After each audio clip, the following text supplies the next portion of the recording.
Assalamualaikum warahmatullahi wabarakatuh. Selamat pagi anak-anakku semua.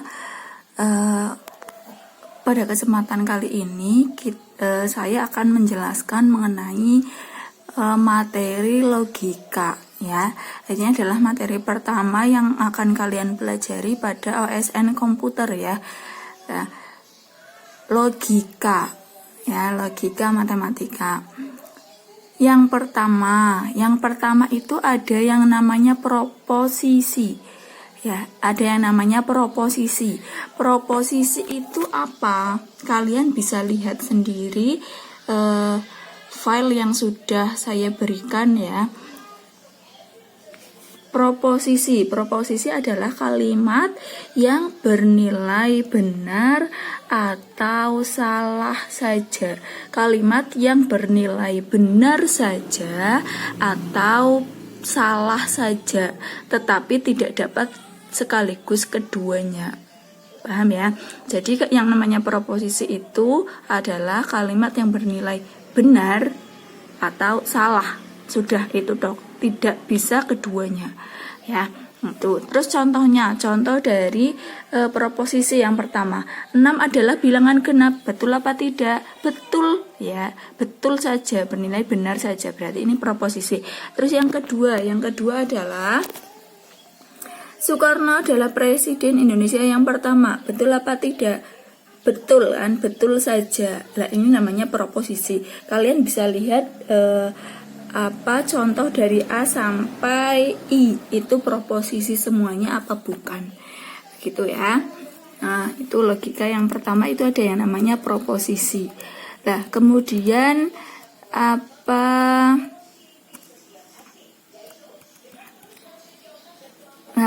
macam-macam proposisi, bentuk-bentuk proposisi. Bentuk-bentuk proposisi itu ada 4, ya. Ada 4. Ini sudah saya tulis. Bentuk-bentuk proposisi itu ada 4. Yang pertama itu proposisi atomik, ya, proposisi atomik. Nah, ini caranya. Proposisi atomik itu ada yang namanya konjungsi, disjungsi, ingkaran, ya. Ini konjungsi. Misalkan P dan Q adalah proposisi. Konjungsi P dan Q dinyatakan dengan notasi P dan Q, ya. Konjungsi itu dan, ya. Lah, ditulisnya seperti ini. P, lah seperti ini, ya, dan ini simbol dan Q atau konjungsi P dan Q. Kemudian ada yang namanya disjungsi. Disjungsi itu atau, ya. Disjungsi dinyatakan dengan notasinya seperti ini, menghadap ke atas, atau U kan terakhirnya. Nah, berarti ininya menghadap ke atas. Kalau konjungsi itu kan dan terakhirnya N, berarti menghadapnya ke bawah ini.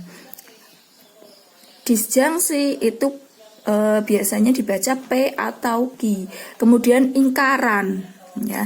Ingkaran itu notasinya seperti ini, negasi atau ingkaran, ya. Negasi atau ingkaran, ya. Dibacanya negasi atau ingkaran P, atau tidak P atau bukan P, begitu, ya. Ini adalah proposisi atomik. Ada konjungsi, disjungsi, ingkaran. Terus contohnya lagi, ini diketahui proposisi, misalkan P-nya itu hari ini hujan. Murid yang Q, murid-murid diliburkan dari sekolah. Kalau misalkan konjungsi, berarti kan P dan Q, ya. Nah, berarti hari ini hujan dan murid-murid diliburkan dari sekolah, begitu. Kalau disjungsi P atau Q, berarti hari ini hujan atau murid-murid diliburkan dari sekolah. Nah, kalau negasi P, berarti lawannya hari ini hujan, berarti tidak benar hari ini hujan, begitu, ya, atau bukan atau tidak. Terus ada lagi untuk proposisi atomik itu satu lagi itu eksklusif OR, ya. Nanti ada eksklusif OR namanya. Disjungsi eksklusif atau nih or ya, eksklusif or. Nah, kemudian kita masuk ke tabel kebenarannya dulu ya. Tabel kebenaran konjungsi, disjungsi, dan negasi. Nah, ini ya. Ini adalah tabel kalian ditulis di buku ya. Pokoknya yang penting-penting itu ditulis di buku. P dan Q ya. P, Q. T itu true atau betul ya, F itu false atau salah.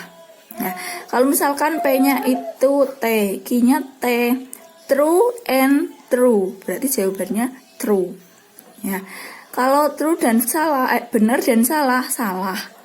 Nah, untuk yang konjungsi ini atau yang dan ini yang bernilai benar itu jika P dan Q-nya benar. Ya, kalau ada salah satu yang salah ya berarti salah. Ya.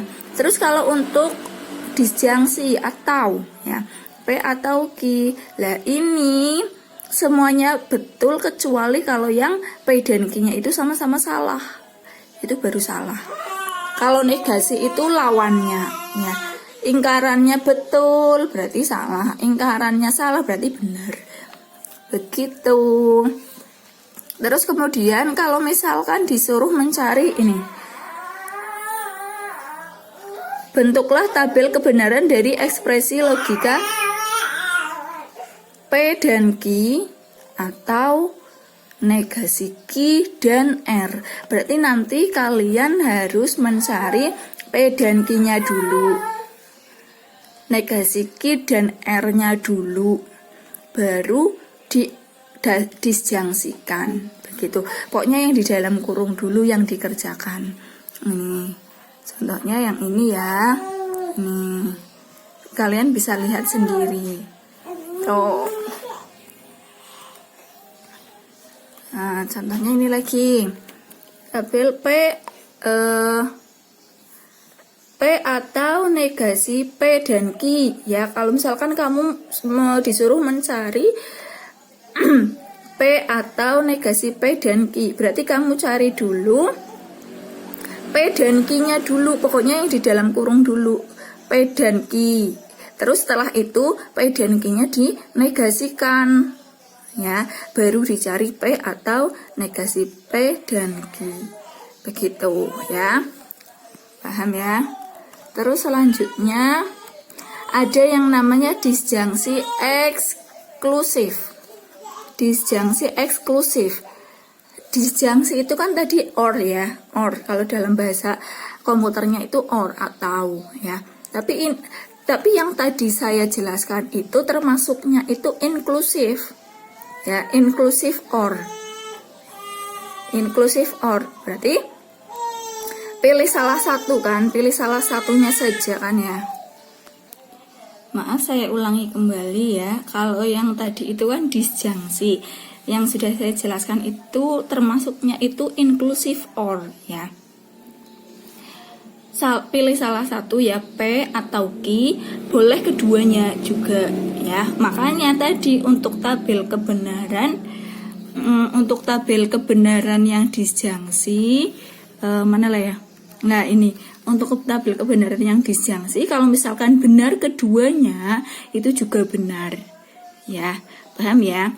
Nah tapi untuk eksklusif or ya, untuk eksklusif or atau disjungsi eksklusif itu P atau Q tetapi tidak boleh keduanya, begitu ya. Mana ya dalam urat ini. Nah kalau yang tadi saya jelaskan kan inclusive or, yaitu dalam bentuk P atau Q atau keduanya juga boleh. Nah tapi kalau yang exclusive or ini apa namanya, kalau yang dua-duanya benar itu salah, begitu ya. Kalau disjungsi eksklusif atau exclusive or itu kalau keduanya benar itu salah ini ya, karena tidak boleh keduanya sih. Jadi bedanya inclusive OR sama exclusive OR itu, kalau inclusive OR P atau Q atau boleh dua-duanya ya. Tapi kalau exclusive OR itu P atau Q tapi tidak boleh keduanya. Begitu, paham ya? Nah, exclusive OR itu simbolnya seperti ini. Exclusive OR simbolnya seperti ini. Ya, ini nih. Nah, terus tabel kebenarannya bagaimana? Tabel kebenaran dari exclusive OR. Exclusive OR itu ini, ya. Kalau yang tadi inclusive OR, kalau misalkan benar keduanya itu benar. Tapi kalau exclusive OR, kalau keduanya benar itu salah. Bedanya cuma di sini. Kalau yang inclusive OR sih memang yang false itu false, ya. Terus kalau dalam bahasa komputer, exclusive OR itu tulisannya SOR seperti ini. X OR. Gitu, ya. Kalau konjungsi berarti kalau dalam bahasa komputer itu AND. Kalau disjungsi itu OR. Terus kalau eksklusif OR itu SOR seperti ini. X OR tulisannya. Begitu, paham ya? Kemudian hukum-hukum logika. Hukum-hukum logika ini kalian harus tulis ya, dari 1 sampai 10 kalian harus tulis dan harus kalian pahami. Ini hukum ekuivalen dalam logika. Ya, hukum-hukum ekuivalen dalam logika. Silakan kalian baca sendiri dari 1 sampai 10 ditulis ya, jangan lupa. Nah, yang penting itu ini. Ya, yang hukum De Morgan. Itu kalau ada negasi P dan Q, ya, negasinya P dan Q itu ekuivalen dengan negasi P atau negasi Q dan jadi atau. Ya, kalau negasi P atau Q itu ekuivalen dengan negasi P dan negasi Q. Ini ya. Pokoknya nomor 1 sampai 10 kalian harus pahami, kalau bisa dihafalkan. Gitu ya. Ini hukum-hukum ekuivalen dalam logika. Terus mana lagi? Nah, operasi logika di dalam komputer itu biasanya ditulis AND, OR, SOR, NOT. NOT itu yang tadi negasi. Ya, yang negasi atau ingkaran. Itu. Terus selanjutnya yaitu tentang implikasi. Nah, implikasi.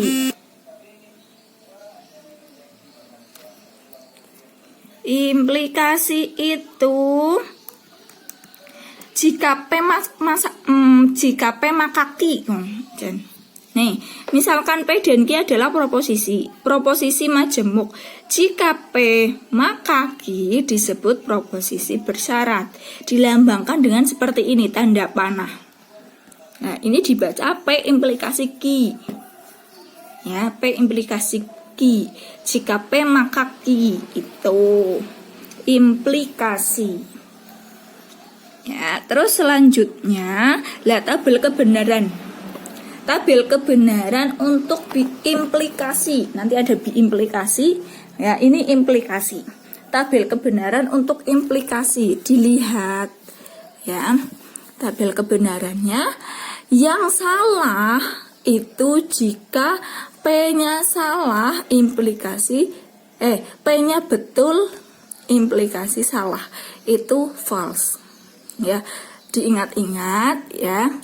Untuk tabel kebenaran yang konjungsi, disjungsi, terus implikasi, eksklusif OR, terus implikasi itu diingat-ingat ya. Ini untuk yang implikasi semuanya bernilai benar kecuali jika P-nya benar, Q-nya salah, baru salah, yang lainnya betul. Begitu. Ini untuk implikasi. Terus selanjutnya itu ada biimplikasi. Oke, ini dulu. Yang contohnya implikasi, tunjukkan bahwa P implikasi Q ekuivalen dengan negasi P atau Q. Ya. Ini. Tunjukkan bahwa P implikasi Q ekuivalen dengan negasi P atau Q. Kita tunjukkan menggunakan tabel kebenaran. P implikasi Q. P implikasi Q itu kan tadi kan udah ya, yang jika P-nya benar, Q-nya salah, baru salah. Nah, baru terus kita cari yang negasi P atau Q. Berarti kamu cari negasi P-nya dulu, baru didisjungsikan dengan Q. Negasi P-nya sudah ya, ini ya. Tinggal kebalikannya. True maka false. True, false, kebalikannya, negasinya. Ya, terus selanjutnya baru negasi P atau Q. Silahkan dilihat P implikasi Q apakah ekuivalen dengan negasi P atau Q? Ekuivalen apa tidak? Ekuivalen. Ya. Dari situ kita tahu bahwa ini penting ya, negasi P atau Q itu ekuivalen dengan P implikasi Q itu ekuivalen dengan negasi P atau Q. Ini ya, ini dicatat. P implikasi Q itu ekuivalen dengan negasi P atau Q. Begitu. Ya. Kemudian selanjutnya ada ini, varian proposisi bersyarat. Kalau tadi ada implikasi itu P maka Q. Lah, kalau converse itu kebalikannya. Converse itu Q maka P. Ya, ini ditulis. Di atasnya ditulis yang implikasi ya. Implikasi sama dengan P maka Q. Ya. Terus di bawahnya ada converse, ada inverse, ada kontraposisi. Ya, kalau converse itu Q maka P. Kalau inverse itu negasi P, implikasi negasi Q. Kontraposisi itu negasi Q, implikasi negasi P. Ya, ini ditulis ada 4. Berarti yang atas itu implikasi, terus converse, inverse, kontraposisi. Itu ya. Terus ini tabel kebenaran untuk converse, inverse, kontraposisi, kalian bisa lihat di sini. Gitu. Kalau misalkan kamu mau mencari yang kontraposisi, berarti kamu cari dulu negasi Q, terus negasi P, baru nanti diimplikasikan. Begitu ya. Itu adalah yang implikasi. Kemudian selanjutnya itu biimplikasi. Kalau tadi ada implikasi, sekarang biimplikasi.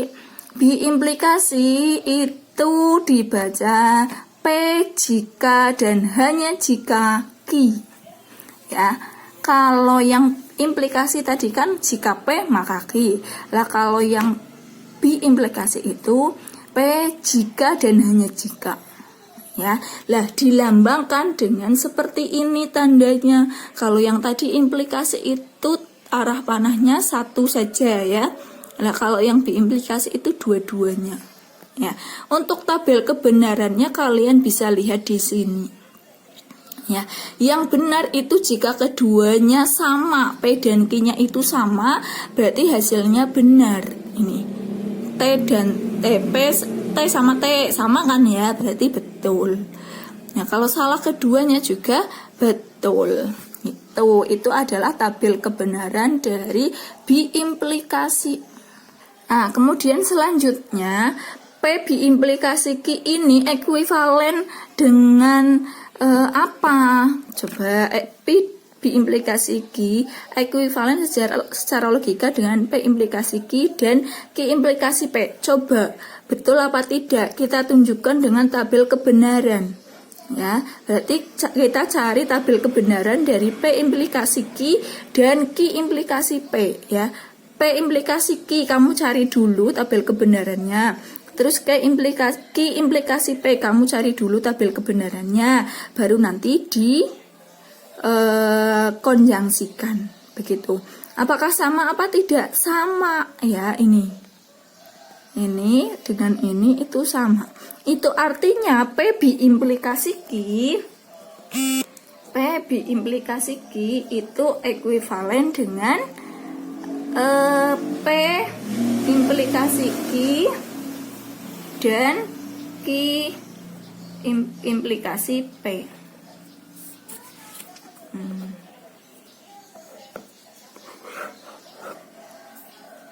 Nah, itu nanti kalian bisa tulis seperti ini ya.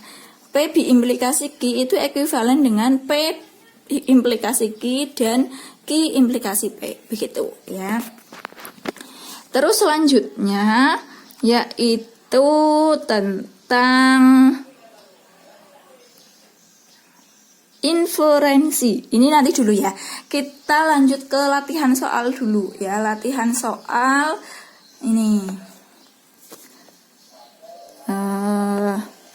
Coba ini yang nomor 1 ya.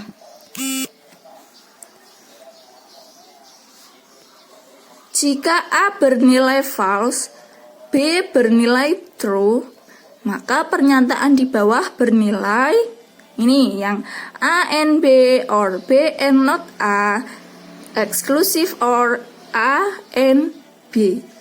Kita tulis dulu coba ya. Sebentar. Nah, untuk soalnya yang nomor 1 ini sudah saya tulis seperti ini ya. A and B or B and not A, exclusive or A dan B. Ya, ini dulu. Tadi kan A-nya itu kan A-nya false ya. B-nya itu true. Ini ya. A-nya itu false, B-nya itu true.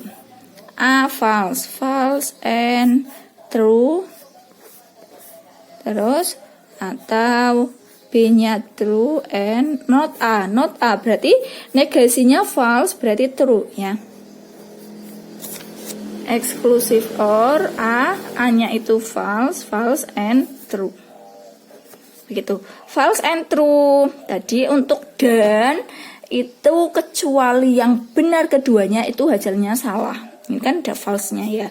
Berarti false, salah. Atau benar dan benar, berarti benar. Terus exclusive or salah dan benar, berarti salah. Salah atau benar? Salah atau benar berarti apa? Benar. Ya. Terus exclusive or false. Salah, eksklusif or benar, berarti apa? Benar. Ya, untuk eksklusif or itu yang salah itu ya, jika keduanya salah ya jelas salah. Itu berarti jawabannya true, berarti A. Ya. Untuk yang soal nomor 2 dan 3 nanti dikerjakan kalian sendiri ya. Nah, terus selanjutnya itu tentang penarikan kesimpulan dalam logika. Ya, itu ada yang namanya modus ponen. Modus ponen itu kalau misalkan pernyataan yang pertama itu berupa implikasi P implikasi Q, terus premis yang pertama itu P implikasi Q, premis yang kedua itu P, berarti nanti kesimpulannya itu Q. Begitu. Contohnya yang ini. Yang ini ya. Jika 20 habis dibagi 2, maka 20 adalah bilangan genap. Ya, itu premis yang pertama. Karena ada jika, maka berarti kan P implikasi Q. P-nya itu 20 habis dibagi 2. Q-nya itu 20 adalah bilangan genap. Ya. Terus 20 habis dibagi 2 itu tadi apa? P kan? Lah berarti kan sama seperti ini. Jika 20 habis dibagi 2 maka 20 adalah bilangan genap. Itu P implikasi Q. Ya, P-nya itu 20 habis dibagi 2, terus Q-nya itu 20 adalah bilangan genap. Terus premis yang keduanya itu 20 habis dibagi 2. Berarti kan P. Oh, berarti ini. Kesimpulannya adalah Q. Q-nya kan tadi apa? 20 bilangan genap. Nah, maka jawabannya ini. 20 adalah bilangan genap. Ini. Jika 20 habis dibagi 2 itu P, 20 adalah bilangan genap, itu Q. Nah, 20 habis dibagi 2 itu kan P. Nah, berarti jawabannya Q. Ini. Begitu. Terus yang kedua modus tolen. Modus tolen itu jika P maka Q, terus yang keduanya itu negasi Q, berarti jawabannya negasi P. Itu. Terus sampai yang 6 ya, yang ke-6 itu bisa dilihat sendiri. Ya, itu adalah tentang penarikan kesimpulan dalam logika. Begitu ya, silakan dipahami. Jika ada yang masih bingung, bisa ditanyakan ya di WA group. Sekian dari saya. Assalamualaikum warahmatullahi wabarakatuh.